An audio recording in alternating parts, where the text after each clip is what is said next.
ଏ 2 ବର୍ଷ ଭିତରେ ନୂଆ ଭତ୍ତା ଗୋଟାଏ କାହାକୁ ଦେଇଛନ୍ତି, ଜଣକୁ ଦେଇନାହାନ୍ତି। ସାରା ରାଜ୍ୟରେ ଜଣକୁ ଦେଇନାହାନ୍ତି। କହିଛନ୍ତି ନବୀନ ଭତ୍ତା ଅମଳରେ ଯିଏ ପାଉଥିଲେ ଗୋଟାଏ କିଏ ମରିବ ତା ବଦଳରେ ଦିଆଯିବ। ଇଏ କୋଉ ନୀତି? ଇଏ କୋଉ ଲୋକଙ୍କ ସରକାର?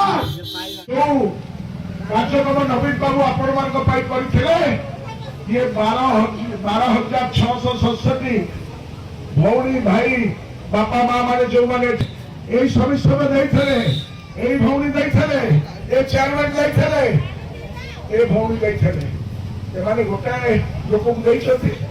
ଏ 2 ବର୍ଷ ଭିତରେ ନୂଆ ଭତ୍ତା ଗୋଟାଏ କାହାକୁ ଦେଇଛନ୍ତି, ଜଣକୁ ଦେଇନାହାନ୍ତି। ସାରା ରାଜ୍ୟରେ ଜଣକୁ ଦେଇନାହାନ୍ତି।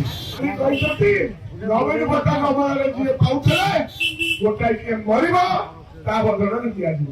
ଇଏ କୋଉ ନୀତି? ଇଏ କୋଉ ଲୋକଙ୍କ ସରକାର? ତେଣୁ ସଚେତନ ହେବା ପାଇଁ ନିବେଦନ କରିବି। ଆଜି ଭାରତ ବର୍ଷର ଅର୍ଥନୀତି, ଓଡ଼ିଶାର ଅର୍ଥନୀତି ଜର୍ଜରିତ ଅବସ୍ଥାରେ। ଆମକୁ ଆଗକୁ ଲଢ଼େଇ କରିବା ପାଇଁ ପଡିବ। ମୁଁ ଆପଣମାନଙ୍କ ପ୍ରତିନିଧି, ବହୁଦିନର ପ୍ରତିନିଧି ହିସାବରେ କେବେ ଭୁଲ କରିନି, କେବେ ଗରିବ ଲୋକର ପେଟକୁ ନାତ ମାରି ନାହିଁ। ବର୍ତ୍ତମାନ ଯୋଉ ଅରାଜକତା ସାରା ରାଜ୍ୟରେ ଏବଂ ଆଠଗଡ଼ରେ ଦେଖା ଦଉଛି, ସେ ଅରାଜକତାକୁ ଆପଣ ମାନେ ପରୋକ୍ଷ ଭାବରେ ପ୍ରତ୍ୟକ୍ଷ ଭାବରେ ବିରୋଧ କରନ୍ତୁ ଏବଂ ଆପଣ ମାନଙ୍କର ନୈତିକ ସମର୍ଥନ ଦିଅନ୍ତୁ। ସେଇ ନୈତିକ ସମର୍ଥନ ହେବ ଆମ ପାଇଁ ସବୁଠାରୁ ବଡ ଅମୃତ। ଏମାନେ କହୁଛି ଅମୃତ କାଳ ଚାଲିଛି। କୋଉ ଅମୃତ କାଳ? କି ଅମୃତ କାଳରେ ବଞ୍ଚିଛି? କୁଆଡେ ଗଲା ସେ ଅମୃତ? ଲୋକେ ମରିଗଲେଣି।